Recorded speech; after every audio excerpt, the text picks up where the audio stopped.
And I probably should have did this as number one, but secure your job before you find your place to live.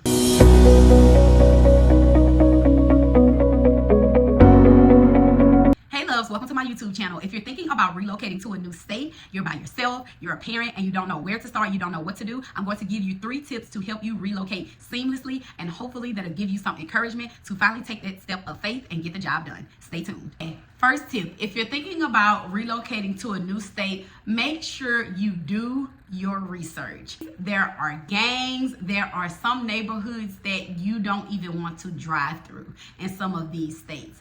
I know this because I relocated from Louisiana to Texas, and although the distance is not crazy, it's like 300-400 miles, it still was a city where the amount of people I knew was limited. I have some extended family members in Texas, you know, a cousin of a cousin. You don't really know how that's your cousin, but that's your cousin. That's kind of how it was. So when I relocated, I really didn't know anyone on an interpersonal level. It was just kind of a high and by type thing. I planned a trip to the state that I relocated to, and I just did what local people do.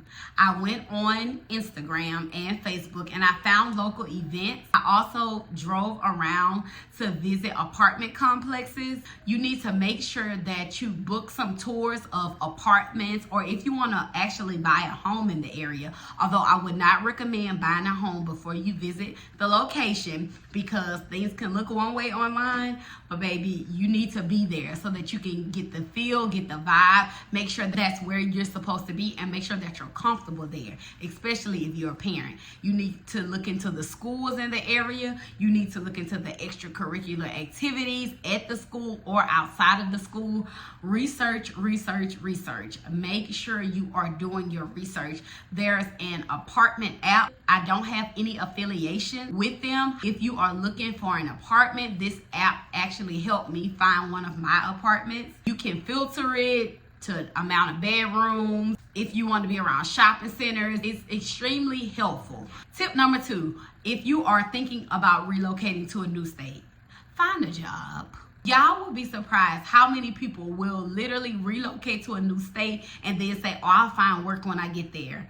It's not as easy to find a job as it used to be. Even though you may drive around and see a lot of now hiring signs, a lot of these companies, they want to pay you way below what you're worth. So just be sure that you go on Indeed. That's how I found my current work from home job. But just make sure you find you a job and make sure you secure the job.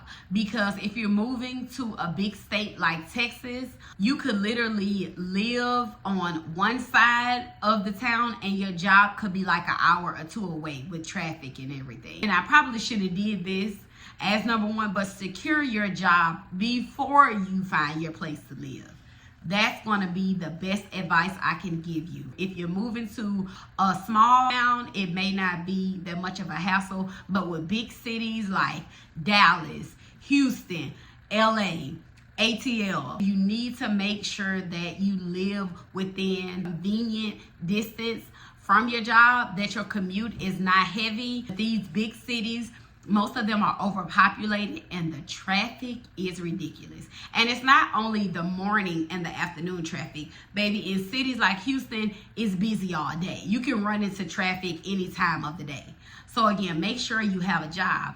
And if you're really smart, you'll find a work from home job like I did. That one will save you so much time, and then you can just live any way you want. My third and final tip, if you are looking to relocate to a new state, make sure you find you a good church home. I saved this one for last because not everyone is religious, not everyone believes in God or go to church, and that's fine. But for me, I do. I love going to church. I'm one of those people, I used to say, oh, I'm more spiritual than religious. Well, actually, I'm both because I enjoy going to church. I found a good home church.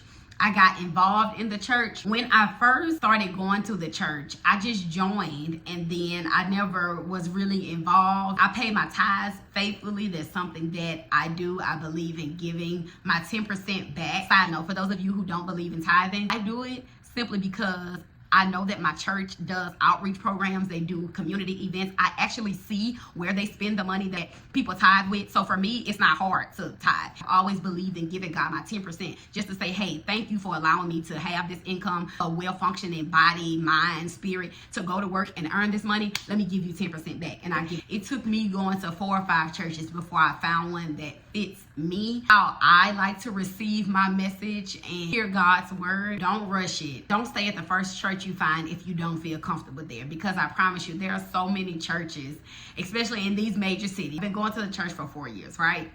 The first 2 years, I didn't volunteer. I didn't really do nothing. I would just go. I would go to church, pay my tithe. Go to church, pay my tithe. But I still felt like I was a little empty.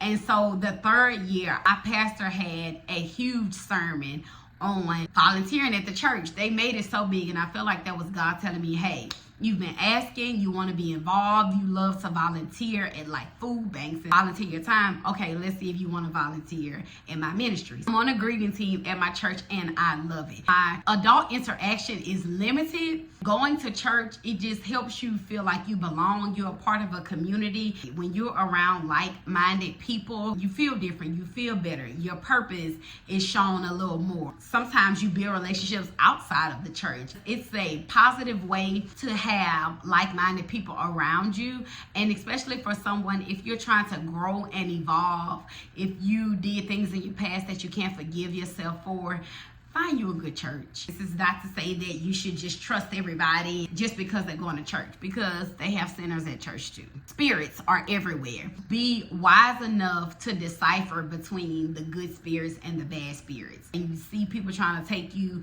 to your old self, take you back, you need to get from around those people. That's the 3 tips I have for y'all. If you made it to the end of this video, I just want to personally thank you so much for taking the time out to listen. I hope this advice helps you. If you know someone that's relocating, be sure to share this video with them. Be sure to go ahead and hit that like button and leave a comment. That's how this video gets out to other people who are looking to relocate. Most importantly, that you subscribe to my channel. I drop videos every single Monday, and my videos are made to help someone live a more seamless, peaceful, easier life. I'll see y'all next Monday.